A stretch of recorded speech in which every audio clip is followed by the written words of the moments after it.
It was at this moment that he knew. He bucked up. Welcome. You're listening to Bucked Up with Sam Buck. Fucked up. Now you fucked up. Now you fucked up. Now you fucked up. Now you have fucked up. Welcome to the Bucked Up podcast, Alex. Thank you for coming on. Thanks for having me, Sam. We were just talking, I'm in shorts now, but I used to be very self-conscious of my body. Okay. Like I used to be a pool in the shirt kid, a shirt in the pool. And I would never wear shorts because I hated my knees. Were you overweight?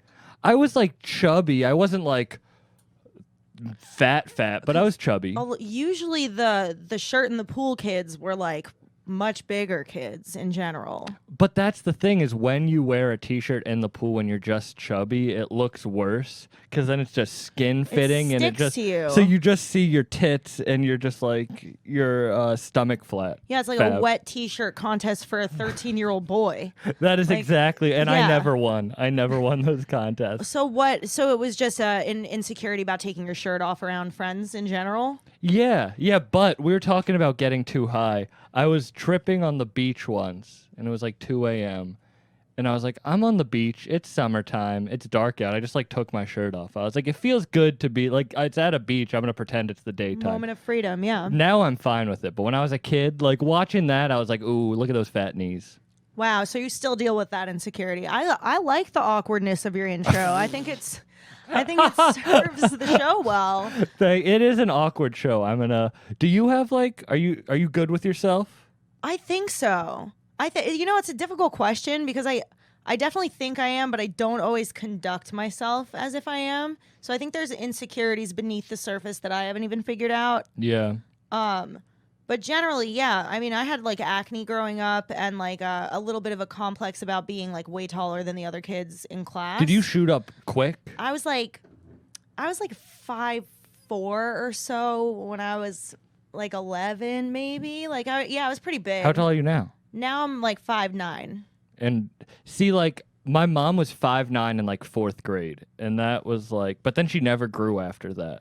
Right. There was always one or two girls who had me beat in the tall department, and I was so grateful for them. I was like I would have been the freak if she weren't here, you know? That's how I felt about the fatties in my class. I Yeah. was like, at least I'm not that big. You got to be really grateful for your fellow freaks. Like they're fucking keeping some of the attention off you. There might always be someone better than you, but there is definitely always someone worse than you. Yeah. You were talking about before we started, you getting way too high. Yeah, I was for the first time. Do you mind turning on the AC? So excited to try weed as a teenager. I was like a sophomore in high school, and I remember smoking after class with a group of friends and like not feeling it at all. And then the very next day we went to my friend's house, and I was like, I want to do it again. I really want to feel it. And we smoked maybe like 2 little pin joints. And I went inside and like my hands were heavy and I was like sweating, and I had fun for maybe 10 minutes and then just like turned to panic and went into my friend's bed and like closed my eyes and tried to sleep, and for what felt like 6 hours, and then woke up the next morning. That does sound like a bad mushroom trip. Like when you're just like closing your eyes being like, how many more hours of this situation? Yeah, the thoughts wouldn't like stop rolling through. Did you stop after that? I stopped, and then maybe 6 to 8 months later, I'd like just started junior year, and that same friend whose house I was at that night had been like, she had like kind of gotten into weed already. And she was like, this is becoming a problem. Like, now that the school year started, I really don't want to be doing it like as often as I have and by myself and stuff. Can you just take my stash and hold it at your house? And I was like, sure thing. You could trust me. You know, I didn't like the stuff. I won't. And then fast forward maybe a week or two. I remember it was a weeknight. I was doing physics homework in my bedroom. And I was like, what would be the harm if I remember pulling off, if I had my weed here, I would show you. I pulled off like a little piece of weed like this big and put it in the bowl that I was holding for her and just hit that. And I remember watching the fan go around in my bedroom and like doing my physics homework with such focus and just kind of like learning like, okay, a little bit of this could go a long way. Feels great. Yeah. I love it. And from that moment on, I literally have not stopped smoking weed since then. That is like people who did it too much. Like I dated a girl who she wouldn't smoke. She would only like, first she would get hotboxed in the room, but then she would only let me like shotgun weed smoke in her mouth. And she was like, I'm not smoking, but I'm still getting high. So I would have to like take a hit of the joint, like blow it in her mouth, and then take another hit for myself. Yeah, that's like it's like just to start. And now she turned out to be a huge stoner, but yeah, I think it was just like a matter of building some tolerance so that I wouldn't be like thrown off the ledge. Now I could keep smoking all day. But back then I just had to like, no one offered me weed until college. I was such a loser in high school that like I didn't smoke. And then when I got to college, I was like, oh, weed's great. Like weed's great. And I have friends, and now I like if I smoked in high school, I would have friends.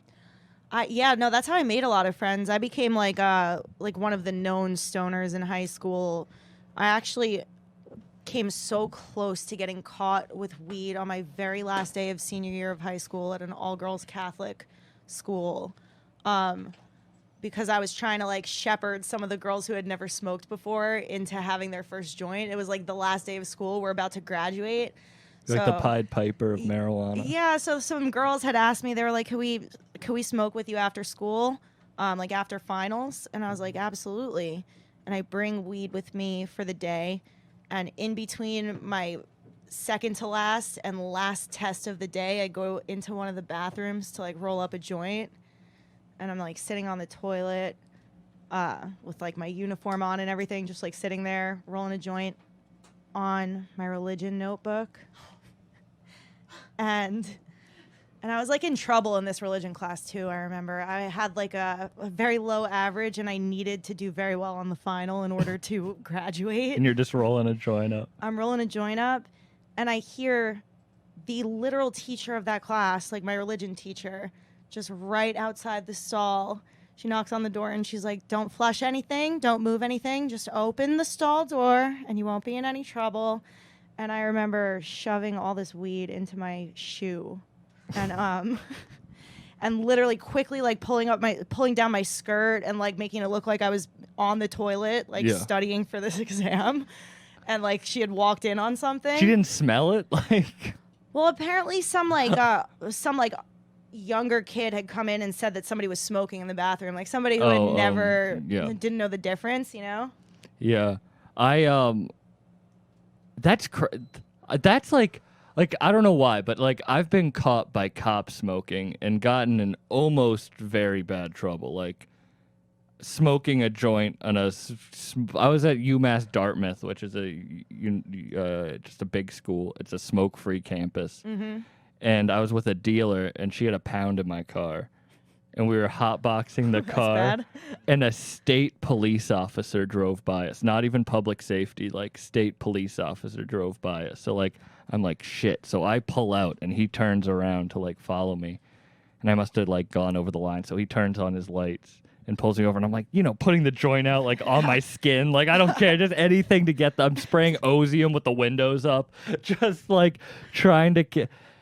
And I got out of that. But, like, I feel like getting caught in school would be way scarier for some reason. I don't know why, but it's like I don't respect police enough to be, like, scared of that. Like, I can talk my way out of it. It was so scary, dude. She took me to the dean eventually, who had to, like, search my bag and everything. And you have a joint in your shoe? And I got so I was so ballsy. I was like, I don't know what you want. You're not going to find anything on me. Why don't you just strip search me? Why don't you search my shoes? Like, I told them where it was just because I had, like, teenager fucking energy. You're the fucking serial killer that leaves tracks. Yeah, it was bad. Behind you. It was bad.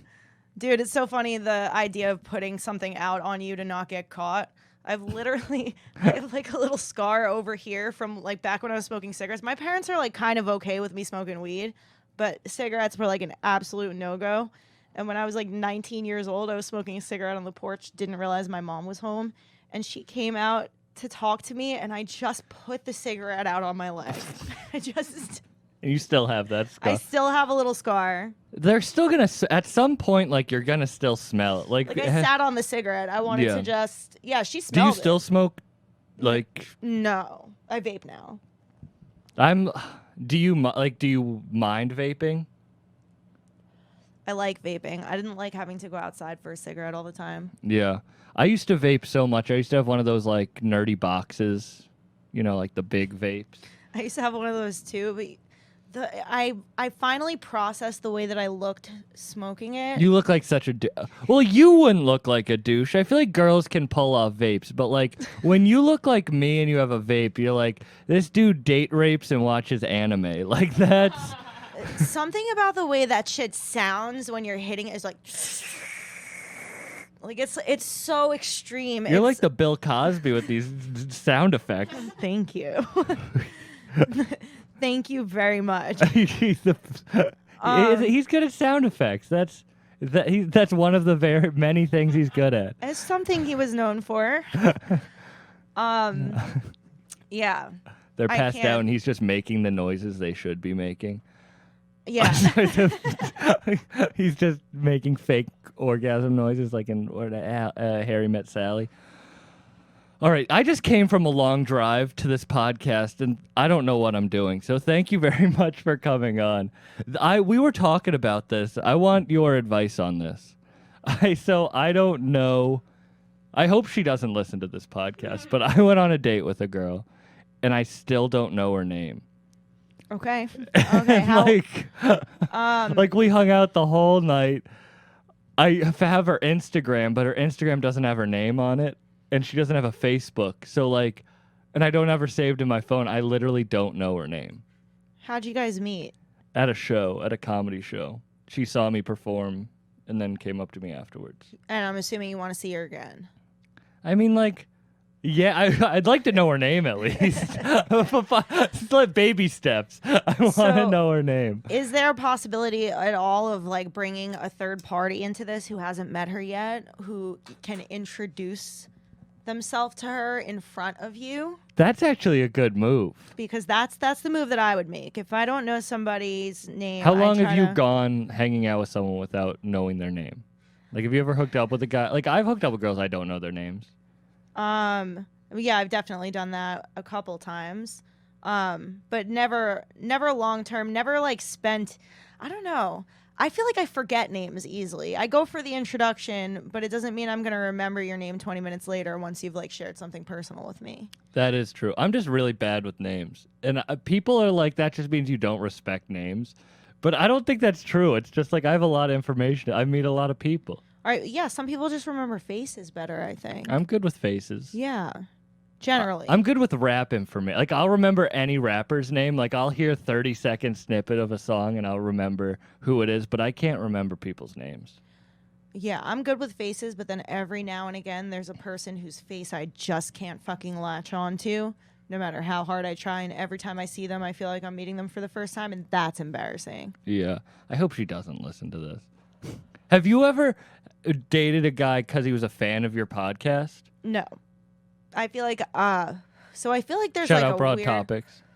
Thank you. Don't stop listening to this podcast. Go listen to that. So I feel like specifically, like with Broad Topics, like it would be kind of weird how much this person knows about me if I'm just first meeting them.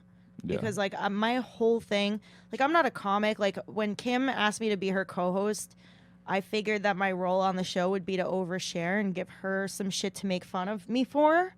And I've been doing that for like 3 years now, just fully oversharing. I mean, our producer Frank has 2 of my diaries at his house. Like I'm an open book. Yeah. So I don't think I'd enjoy a date. I feel like it'd be creepy to be on a date with somebody who listens to the show all the time. Have guys ever tried? I mean, I get DMs, but I don't really see that. Yeah, I don't want people in my life to hear my stuff. Like, I want it to be strangers, kind of. Like, even stand-up. Like, I don't want people to look at my stand-up clips before they go out with me. Right. You know, because you're just going to find out too much too soon. So recently I found out through my dad, who's like 74, that one of his fishing buddies listens to Broad Topics every week. Oh, no. He told me that this week. Isn't that crazy? Is it like, is that creepy or is it nice? I'm not sure. Like my dad talks to this dude on the phone like 2-3 times a week and goes fishing with him like every couple days. Like he's got to be in his mid to late 50s. I don't know how to feel about it. He knows more about you than your dad knows about you, I bet. I mean, yeah, like I've told stories about like my dad walking in on me like having sex when I was a teenager and shit like that. Like I hope that it never gets back to my father that these are things that I talk about on air. And that's I mean, like if he what- listens yeah. every week and they hang out, or is he like holding it against your dad? Like, I know all this shit about your daughter now. My dad's attitude about it is like, oh, it's pretty cool. Keith likes your show. Keith's a big fan. Oh, that's cool then. yeah, not kind like- of. But like, That means don't he know. doesn't know. Because if he knew what... Has your dad ever listened to any of your shit? No, my dad, I believe, doesn't know. I just still don't know Keith well enough to like know his intentions. Have you know? ever met Keith? Possibly once or twice. I've only gone fishing with my dad like a few times over the years, you know? Every now and again, I'll answer the phone and it'll be Keith and I'll pass the phone to my dad, but That's it. that's about it. He could just be a big Kim fan. I hope so. He's just a huge Kim Just one of fan. those Kim Congdon fans. Can't That's- get enough of her. Well, that's what I mean. Like, I feel like I have family members that'll listen to this Mm-hmm. podcast, and I'll say some crazy shit on this, just personal shit. Like, Yeah. and I don't want yeah. that. Like, this is for strangers. This isn't for Right. fucking. It is like a diary, you know? Yeah, like I do have a cousin who at least used to listen to the podcast who's like 14 years older than me or so and has like Oh, I three thought you were kids gonna of say his 14 years old. I own. was No, like, he's a bit older than me, has like a couple kids of his own, and it's like the thing that as a chick, it's kind of weird with like sexual things. Like I definitely don't want my parents or cousins or family members hearing me and Kim like fucking go off about our sexual preferences. That's like a conversation that I wouldn't really have with many people besides Kim. It just so happens we're having it in front of people. or you know? on stage. Like on stage, I talk a lot about sex, and I'm very open about it, but not like. But then I feel like if anyone I know, like family members, I don't want them to hear that at all. Even though I am very open to talk about it in like a public forum, it's almost like a shaming. A little bit, like Yeah. talking about it like openly, whether it be like sex or doing like things you might feel shame about. It's like you feel comfortable talking about it, like to a place where it's like, fuck it, I'll just say it to everyone. I also think my character on Broad Topics is like a little bit exaggerated from who I actually am. Like if Do I was you like, feel like you have a character? oh yeah, definitely. Like Kim and I do like accents all the time. We can't. It's not necessarily a character, but it's like it's an energy. Like the same way, like if you're hanging out with your parents, you're not going to be the same version of yourself as when you're hanging out with like your high school friends or something like that. But like, wouldn't when you I'm say with that when you're with Kim- your parents, that's a character? I think they're all just different sides to your personality, and I think a very extreme side of me comes out when I'm around Kim. So like it's like weird for family members to hear like my most vulnerable friend with my like being with my best friend Yeah. version, you know? It's weird. Were you, because you aren't a stand-up, were you like nervous to start, like when you started just like opening up about yourself, like openly? Because you were behind the scenes more. Mm-hmm. That was actually the decision that made me feel more comfortable. I was really nervous about doing the show in general because I was like I think Kim is hilarious. She's so fucking funny, dude. And I was like, I'm nowhere near as funny as this girl. Like, I need to offer something, and like bring something to the table. So I was like, let me just like over fucking share and be honest. And I feel like having that to lean on made me feel really comfortable. How did you guys meet? Through Lewis. Yeah. I have a yeah. That's easy enough. I'm not okay. It's like when I ask a rapper why they like went away, and they're just like trafficking. Okay, I'm not gonna. Yep. Okay. This is so the first time. Just a weird little side. The first time I ever did stand up was on. I used a fake ID to go to the Comedy Store in L.A. and got on Kill Tony. And I That's was like, dope. I was like 17 years old, 18 years old, and Kim that was when she was like the regular. Yeah, it was just a weird, like weird coincidence when they, because I didn't realize that until later. That's really cool. Fuck yeah. Have you ever done stand up at all? Nope. Have you ever wanted to? I've thought about it, but I don't think my anxiety could handle it. I'm like very much not a public speaker in that sense. I'd be so nervous. I don't think I could do it. You got into Skanks being with the Intern Olympics, though, right? Yeah, it was the Which, first. That's like putting yourself out there publicly. Well, I didn't anticipate it being that, though, because I just showed up. Like, I heard Lewis talking about how his interns were leaving and he was looking for somebody to, like, grow with the company and everything. And I just came in with a resume thinking that I would be the only one to do that. And, like, literally Harrington and Luke showed up the same week with their resumes. He just pitted us against each other on the spot. It wasn't, like, a planned thing. So then I was like... Then, like, the competitive mode got turned on. What was your life before that? Because that moment pivoted your life very much, it seems. Yeah, I guess so. I don't know. I had gone to Penn State for a little while and then dropped out. Didn't know what I wanted to do. What were you studying? Literally changed my major like 5 times at Penn State. I was like fucking studying psychedelics at Penn State. How long did you get in before you dropped out? I was there for 3 semesters. Then I dropped out and took a year off, and then went to community college, and then took more time off and went to like film school at the new school in the city. And I fucking hated the culture there. Like film school, oh man, it's so just pretentious shit. They didn't want to have anything to do with somebody who was going to try to make like a comedy project of any sort. It all had to have some like deeper meaning and very like specific message, and I hated it. And Were you making shit before that, like movies and? I'm not really. I was like a dancer growing up. I did like ballet and like dance competitions until high school. So that's why when I went to college, I was like, I really don't know what I'm going to do outside of dance. Yeah, I studied film in college, and I had one teacher that was so pretentious. He just didn't want any comedy. Like, the same thing. And it made me hate it. Like, I just don't like movies anymore. Like, I don't want to watch them. I don't like making them. I didn't like how many fucking people it took to coordinate a movie. Like, I don't like dealing with 50 people who each have to... I like to just do my shit on my own, Yeah. Like, get it done. If you do it, it's done. Yeah. I can't rely on, like, an entire team of fucking pretentious-ass... liberal arts students. I like shit Bad. that's simple. Like, I like stand-up, simple. I like podcasting because it's a conversation, simple. Even music, like rap music, is very simple. It's like a producer makes a beat and then a rapper tries his hardest on that beat. It's not like it's not like a regular, like it's nice to...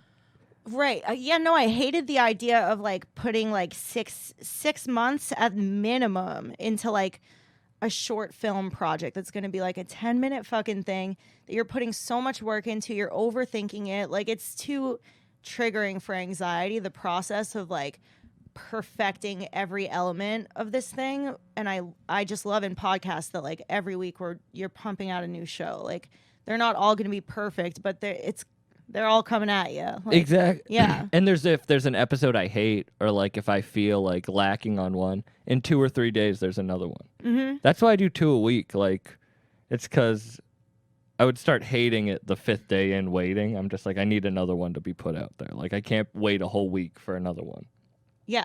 But Yeah, I yeah. also don't have anything else. Yeah, you, it's like a quick... you work on so many other podcasts Right. that like you No. would probably get burnt out. I know what you're saying. It's like the quick opportunity for redemption. Like as soon as you have a Stand-ups bad like episode, that. you can plan That's it. Yeah. If you bomb, you can always go do another set. You can always, the next day, you just can perform. Because Yeah. if your movie sucks, you have to live with that. You can't like redo it. Like, once you put it out, it's done. And I felt honestly like every movie I made sucked. Like, I literally was just not connecting with I like editing. Like, I'm fine with that side of it. I just didn't like planning it all out. It fucking gave me way too much anxiety. So when did you trip for the first time? At Penn State, like the end of freshman year, with a bunch of friends. Dude. Mushrooms or acid? Acid. It was so much. Look at the smile on my face. Thinking of those memories, it was so much fun, dude. What was the first one like? I've only done acid once, and it was a horrible experience. I've done mushrooms like 50 times. I don't like 100 times. I don't know. So we walked around campus for a little while. I remember specifically at one point finding this art installation on campus that I had never seen before that was just these massive chairs that if you sat in them, you looked fucking tiny.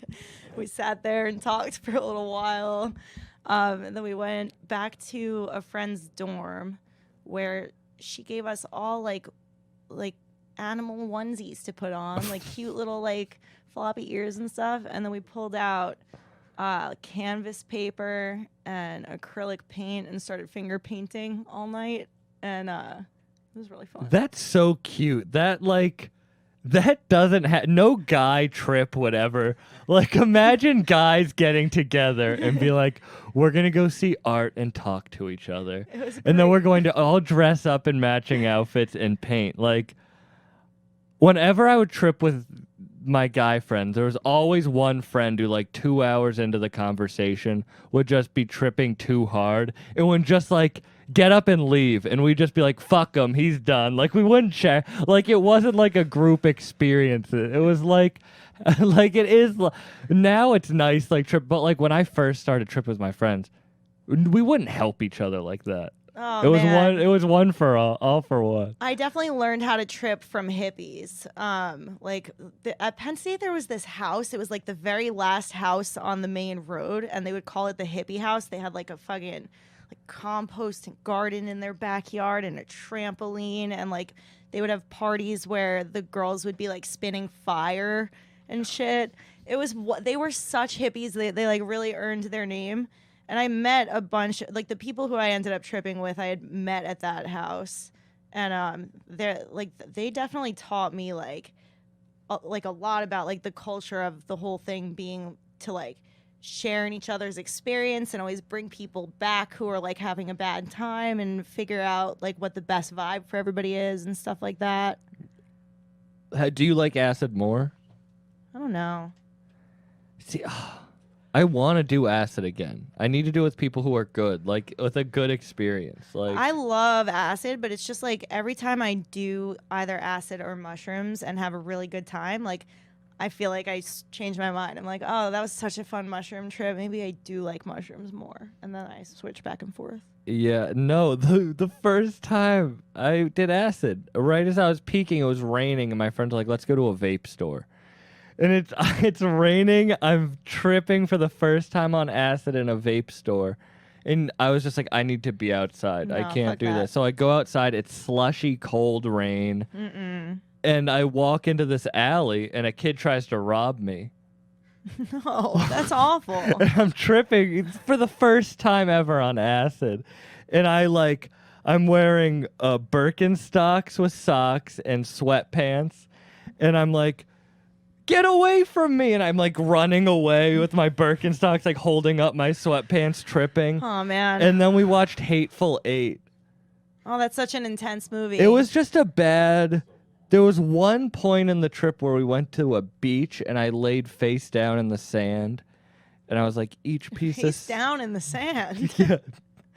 And I was like, what a decision. I was like, each piece of sand is like a different person in another universe. And that was the only good part of the trip. Okay. That was it. But acid, I need to do it with hippies and onesies and painting and big chairs. Painting's great.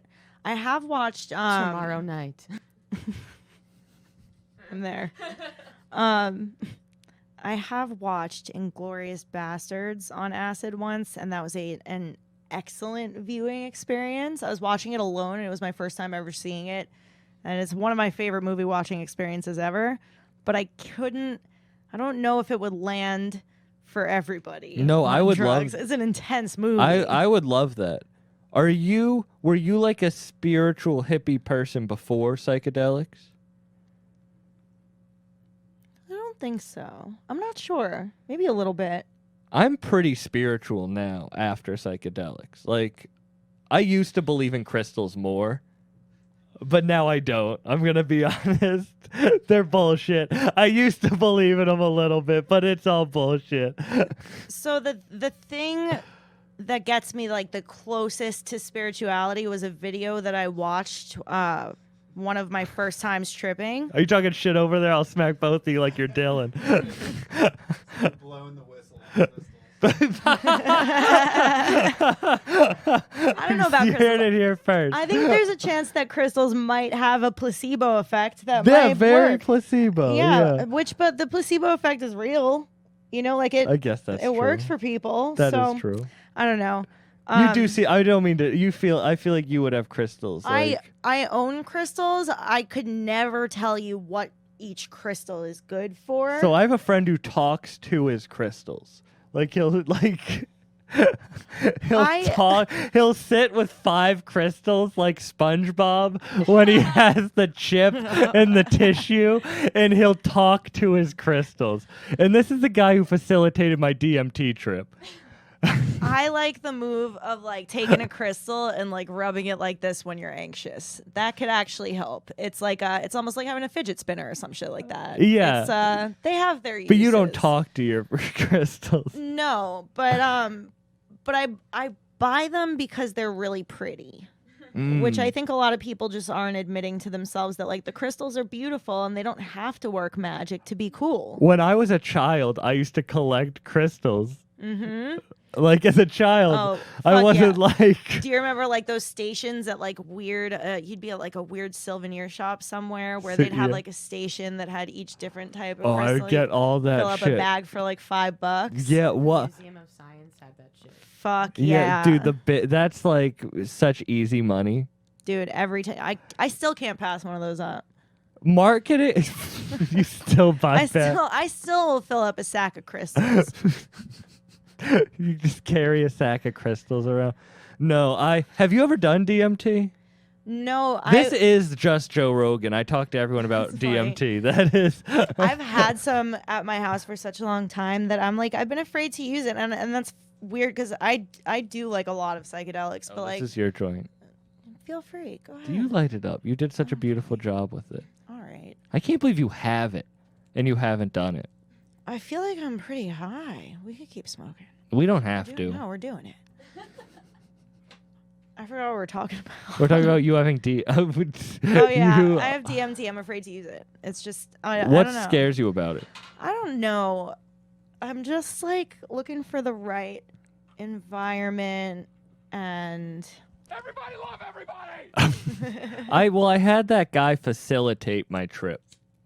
And that was like a good experience for it. It wasn't just like I'm going to try it for the first time. Like it was like I felt like it was a spiritual, even though it was in his basement and I just ate Chinese spare ribs. It was a spiritual like. Chinese spare ribs and DMT is such a unique combo. Well, can I tell you this? So when I did DMT, I was convinced I met Buddha. And I still kind of am convinced. Like, it was real as shit. I'm kind of out of it. But for like a year, I was very convinced. But after a year, I was like, was it just because I was eating Chinese food before the DMT trip that my God turned Asian? And I'm serious. I'm not. I know I'm laughing. No, it's possible. Maybe your brain just made the association, or maybe you met Buddha because Buddha loved spare ribs too. It was a crazy experience. It was real. Like, it was like... I've heard really crazy things from people. I don't know. I've just been nervous about it though. What's the most psychedelics you've taken? Like, with tab-wise or gram-wise? I've taken like 5 tabs of acid Jeez Louise. at a time. What? Also, there was this one night where I was at my house and I had this like liquid dropper right? And I had like dosed a few out, and I was testing them, and it felt weak. It just like felt kind of weak to me. Like Yeah. I took 1, I took 2, I'm on 3. I'm like, yeah, I don't think I dosed this right. This shit's kind of weak. And at a certain point, I just get like sick of using Altoids.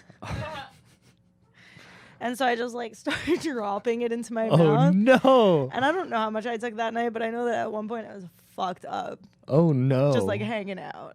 I don't like larger. That's the crazy thing is I've never taken more than like 2 grams of mushrooms.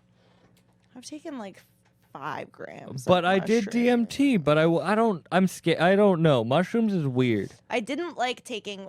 I took 5 grams of mushrooms in tea once, and it was one of the very few times. Do we like both of these? They lit one. Okay. You can pass it to Yeah. I took 5 grams of mushrooms once, and I found it to be entirely too much mushroom.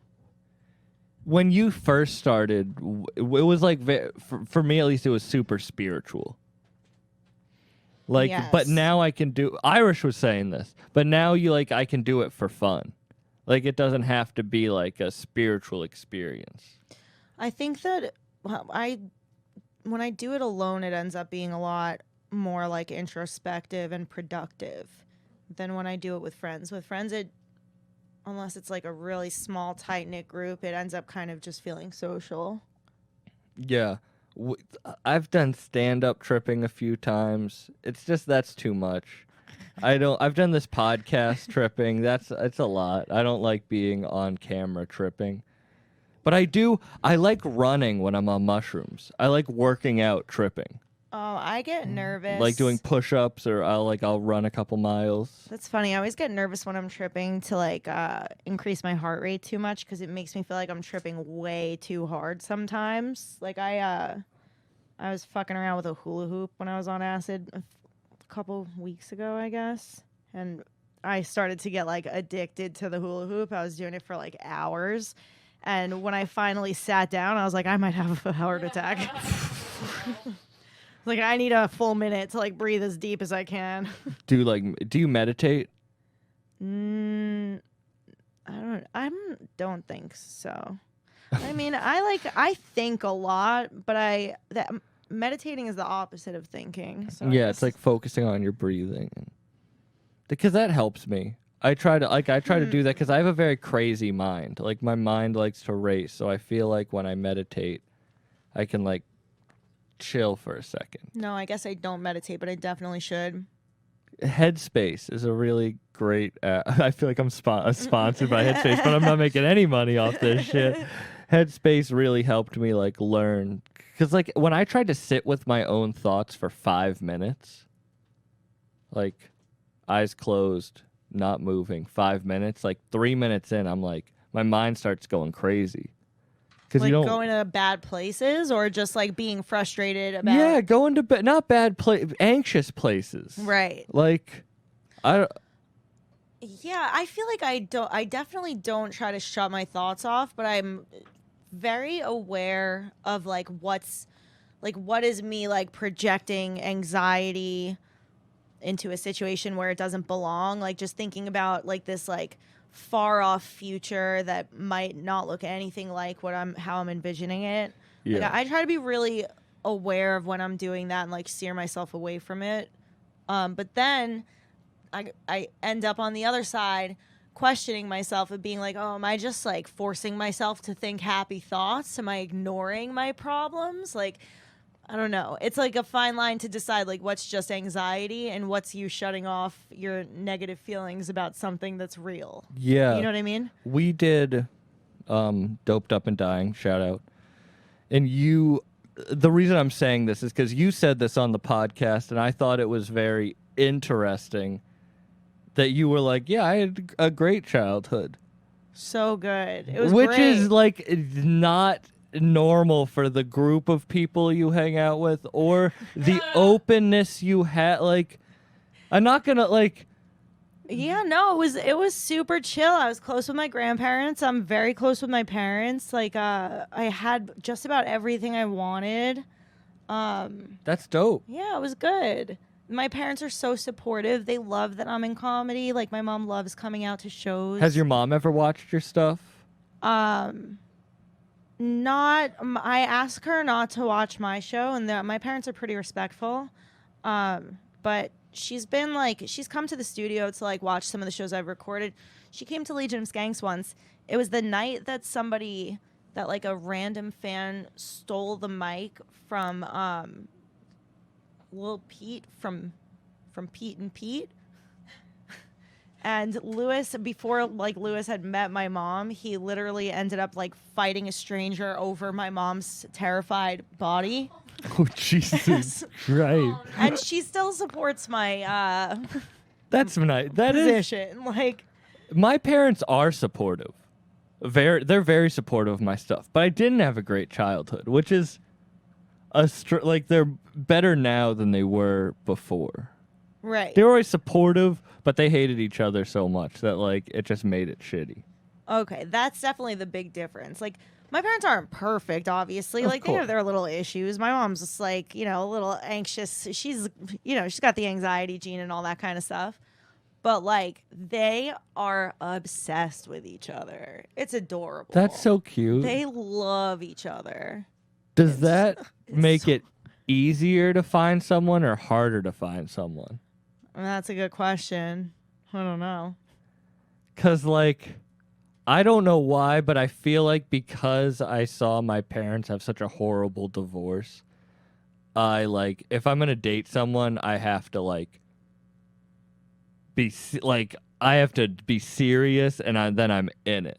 And I feel like that, but I feel like if it's I don't know if it's the other way, that it's, like, because they're so in love with each other, it's hard to, like, find that one like that. That's a really good question. So I was in a relationship from Fucked up podcast. We ask really good questions. I was in a relationship from 17 to 27 with this dude who's like wildly narcissistic, just kind of textbook, super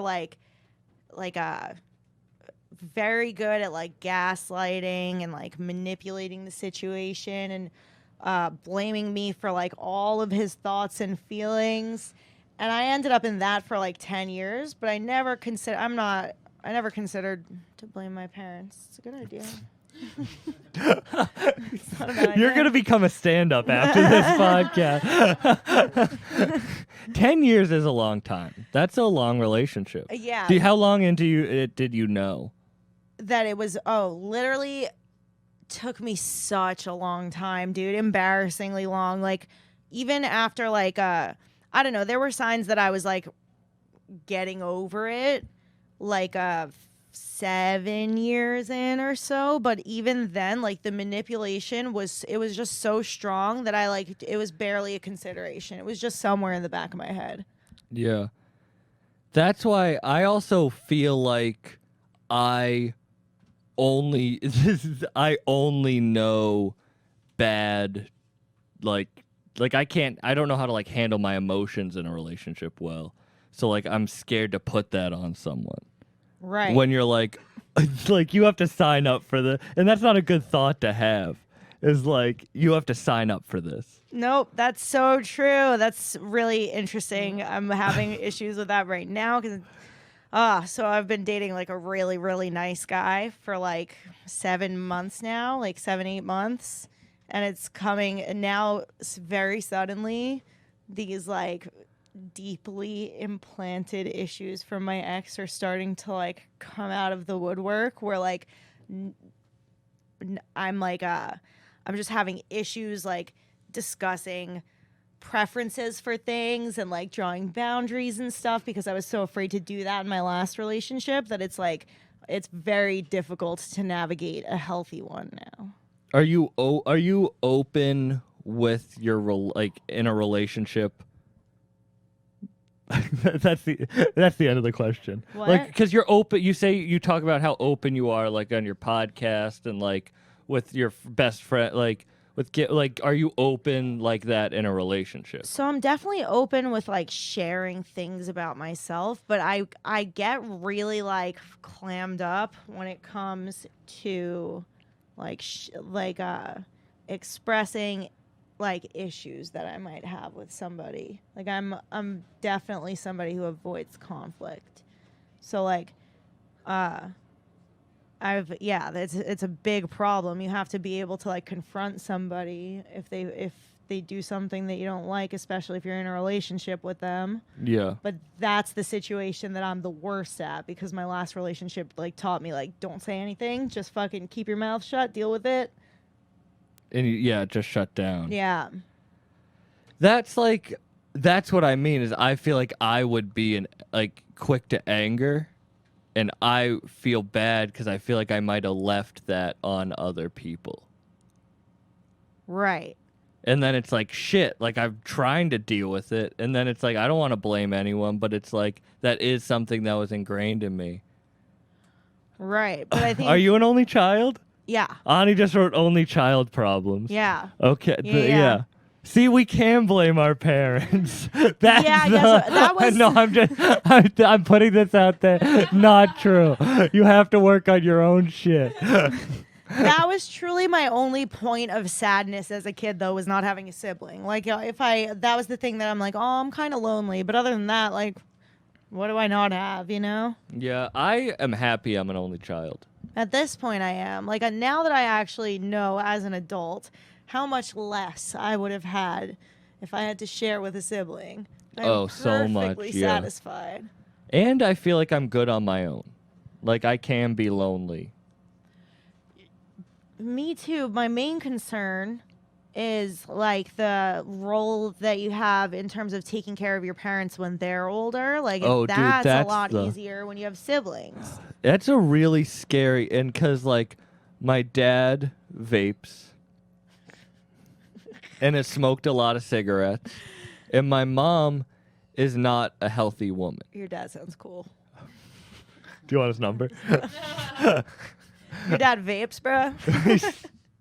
But my mom's not a healthy person either, and it's like, yeah. What am I gonna do? So like, dramatic as an only child. You're like, I guess. But they love I'll each deal with other. it. Like they love each other. Like my mom has no one else. Like Oh man.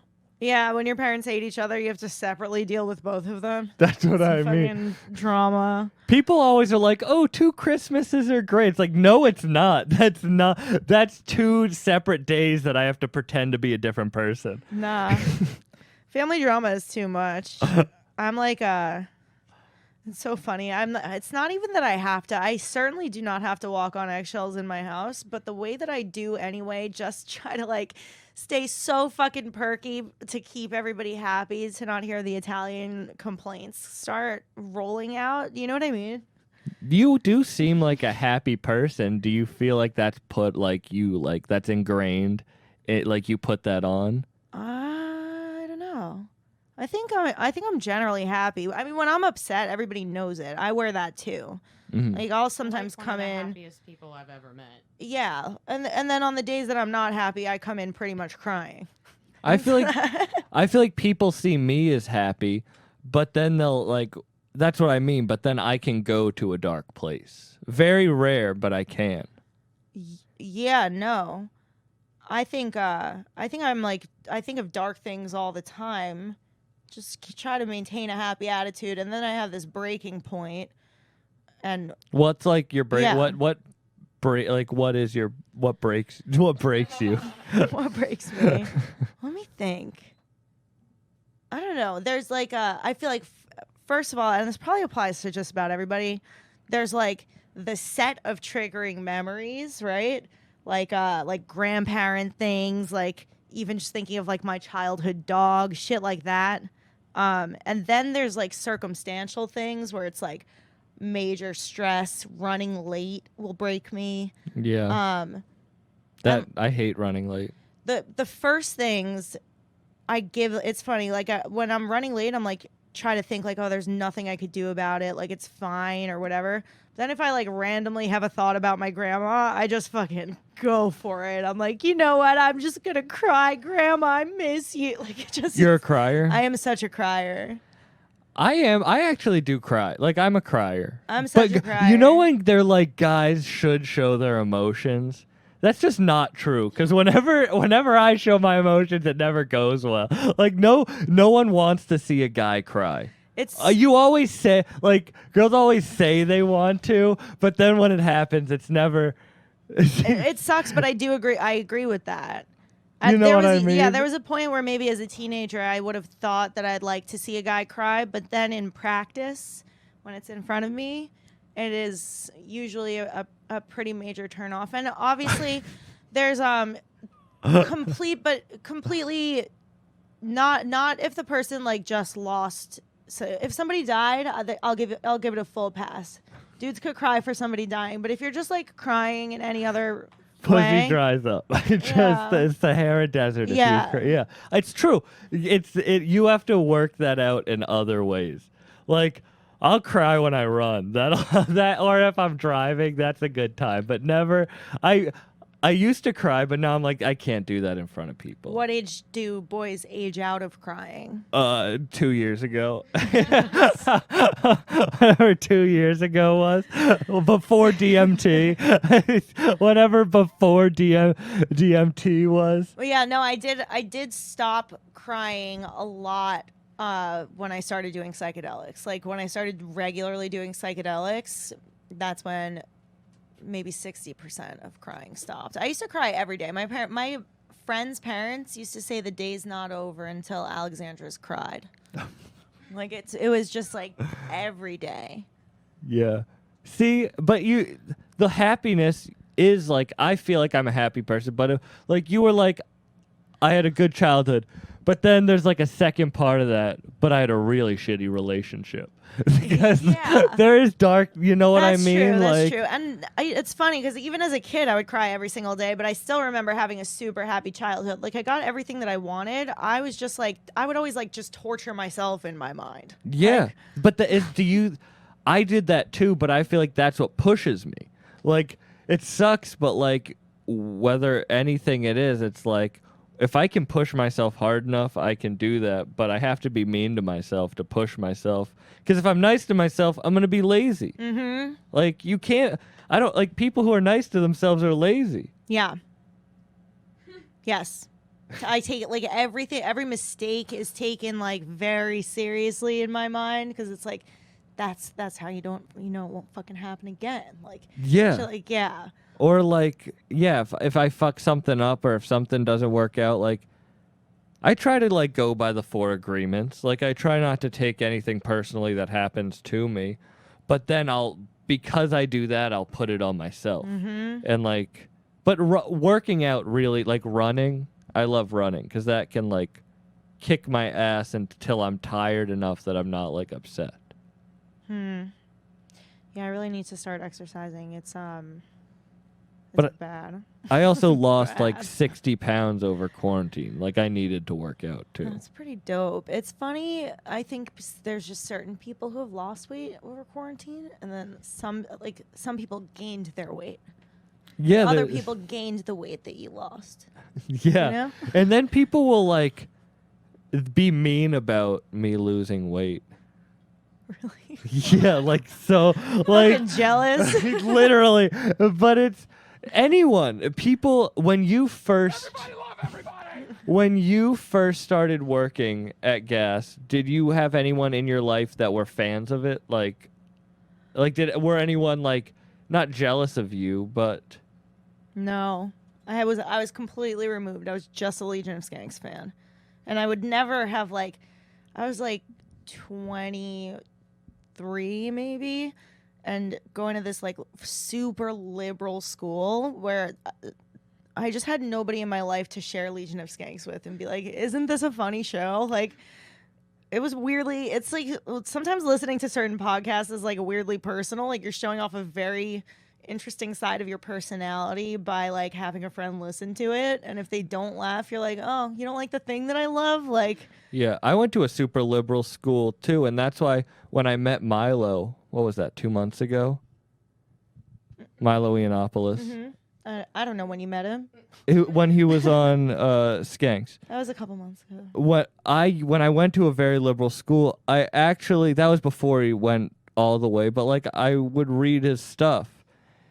And I remember bringing him up to a teacher once. I had a class was called Black Lives Matter, and it was taught by a white guy who was married to a white woman. Not that that's anything, but he doesn't even have like he has white kids. And I literally I didn't say that I just wanted to know his opinion on him because he was married to a black man.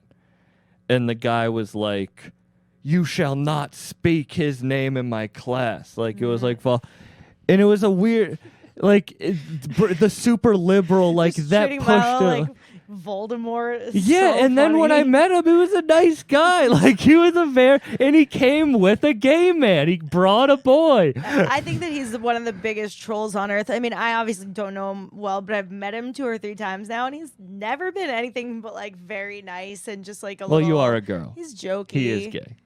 Yeah. I mean, you would think he wouldn't like us. No, but I just remember the super like having to like really hide what I was a fan of. That's why I didn't do stand up when like in college, because I was so scared that my liberal ass school, like I'm still scared now that they'll see my shit and be like, I have a peace and social justice minor. Like I graduated with a minor, and like if they watch any of my shit, my stand up, like my biggest clip is me talking about school shootings. Like Yeah, my high school's motto was oh man, it was so funny. What was it? Dignity, respect, and all-inclusive love. It just started with dignity, and it's so funny. I feel like if anybody from my high school, any of the sweet sisters of St. Joseph, has anyone reached out to you from them? no, never. I just hope that they never follow up with me. It's all the downvotes on your episodes. I just hope the sister never follows up with me, because they were like, they liked me back then. This does not reflect well on. Well, I did like that. Like, I liked those people, but I also have a dark sense of humor. I think of it kind of like my sense of humor, kind of like someone like who's into like BDSM. I'm not into BDSM, but like I understand that when you get through all the normal shit, you like a certain level of craziness. And that's how my humor is. Like I got through all the levels of humor, so now I like the craziest shit. Like Right, and there's like, nothing like wrong with it. It's kind of crazy for, like, I get why I would never share a podcast with a friend, but also like, it's weird to like judge it, you know? Yeah. You don't have to speak on it, but I would like Tony Hinchcliffe was never anything but nice to me and very helpful and very like pushed me to keep doing stand up. And like, yeah, it's fucked up, but like that guy Pang Dang or whatever, he fucked up too. And it's a situation where like he shouldn't have lost everything he lost. Yeah, I think it's wild. I don't know. I would be like concerned, like who either I feel like for Pang Dang, right? Like now either he headlines or like who decides to have him open for them. You know what I mean? Like no, and you I'm can not never gonna have him- clip this part out so can we can never- talk openly. You could never about- have him open because like who's Yeah. gonna trust that dude now? Yeah, no, Like, it's that's crazy. he did it. It's a crazy move, and it sucks that I feel like it is gonna get him ahead. Like I feel like he's gonna like maybe move into like the Hollywood type realm or something like that. But they never like.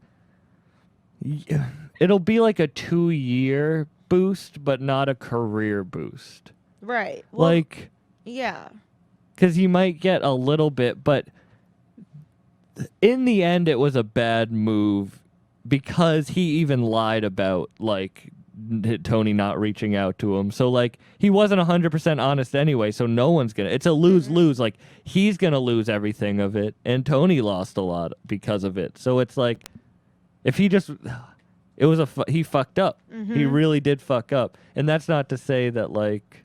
But it seems it's calculated, obviously. So like Super fucking calculated. up, fucking up like offhand is one thing, but like a real calculated fuck up like that is way less forgivable, No, it's not forgivable. I Yeah. mean, he came with the intent to like ruin a career. Yeah. Yeah. And that's kind of being phased out. In comedy, You it think is. so? Like, I don't look know. at like Andrew Schultz or like Tim Dillon or like Skanks or like Rogan. Like, honestly, like, try like Joey Diaz. They tried to cancel him. They're not going to cancel him. Like, I don't know. I don't know that all those people are as safe as like we would hope. Honestly, they're I feel like it's getting worse and worse. do you? Well, you're in the belly of the beast. Like, do you feel like it's getting worse?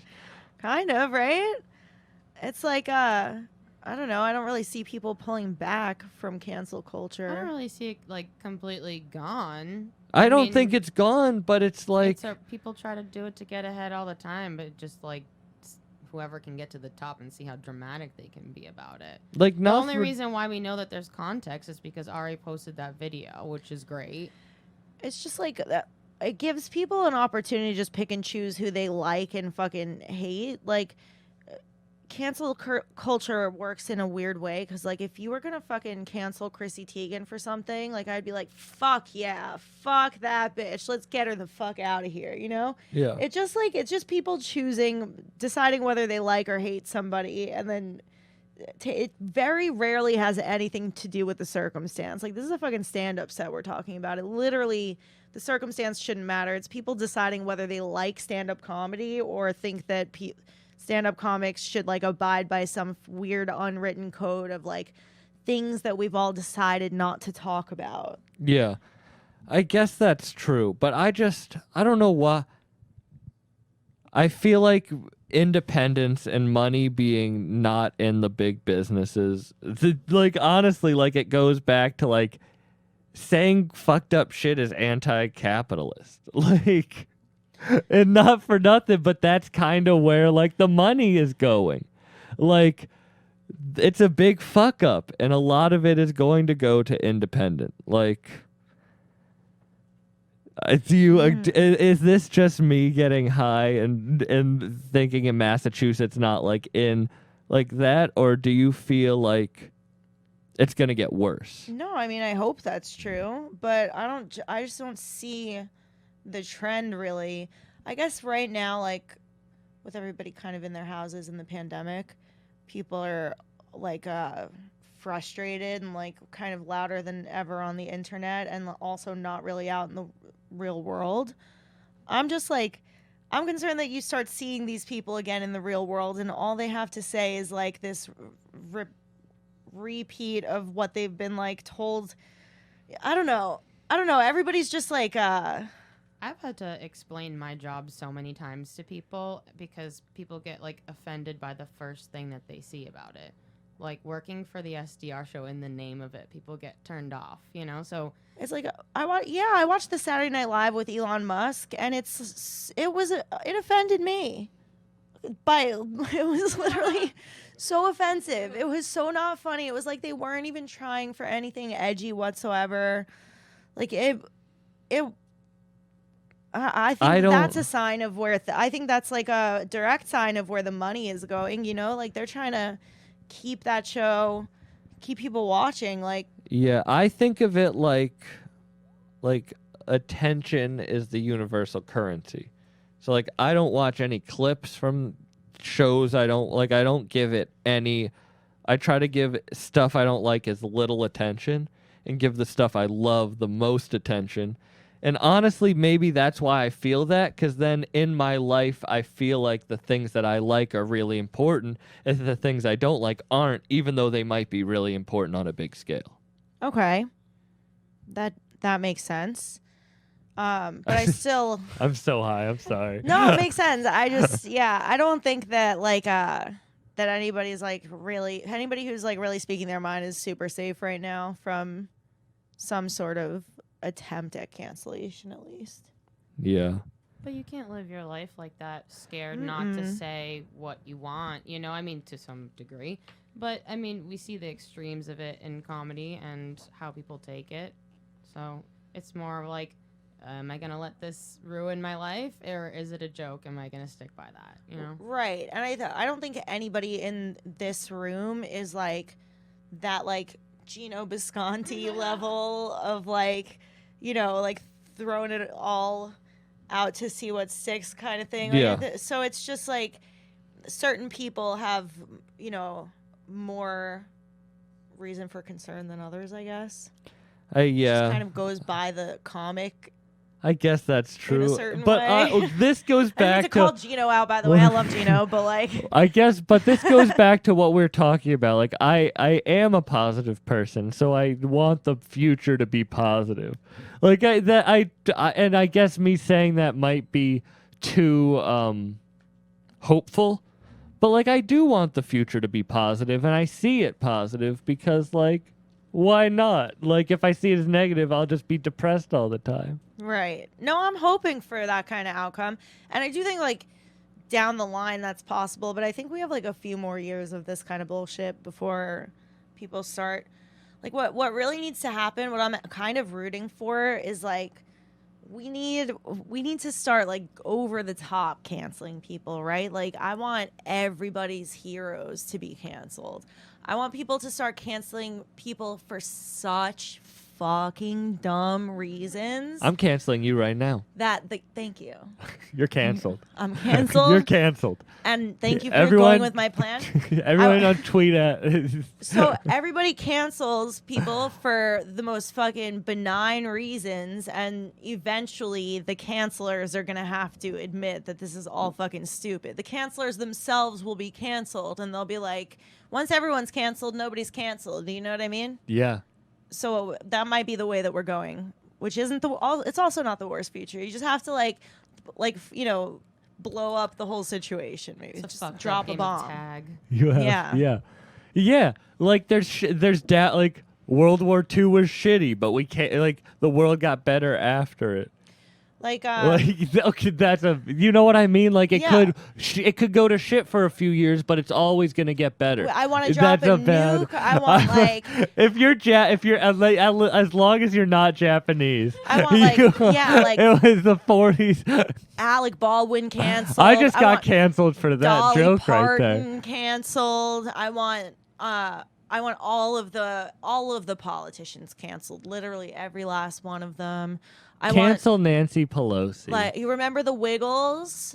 Cancel fruit them. salad. I want them and their fucking gay asses canceled. You know the Backyardigans? Yeah, the Backyardigans. Just cancel that How show. about the entire writers' room canceled? Their careers no more, fucking blacklisted. Moving on. Yeah. I'm going Um, to Photoshop blackface on them. Yeah, They that'll do wrote it. that show in blackface. That's gonna do it. I'm going to cut this clip. You heard it here first. You have The really good back- ideas. Backyardigans canceled. Blackface in the writers' room. Blackyardigans? The No. Blackyard. Unbelievable, dude. How disrespectful. Cancel them. Thank you for coming on. I have to go walk to Brooklyn or some shit That's wild, dude. to host a mic, I guess. Thanks for having me. No, I really do appreciate This you was because so much fun. this was the quickest turnaround of driving a really long way and then starting a podcast I've done. So I think thank you nailed it. I appreciate you taking control in the beginning. Oh man, I didn't mean to, but No, I thanks. needed it. You were Jesus and you took the wheel. That's great.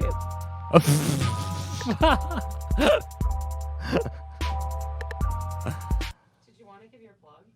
I'm gonna edit this part. Oh yeah, we You forgot. forgot to do plugs. We didn't do plugs. No, Damn it. you cut it off. We That got was high. It was her.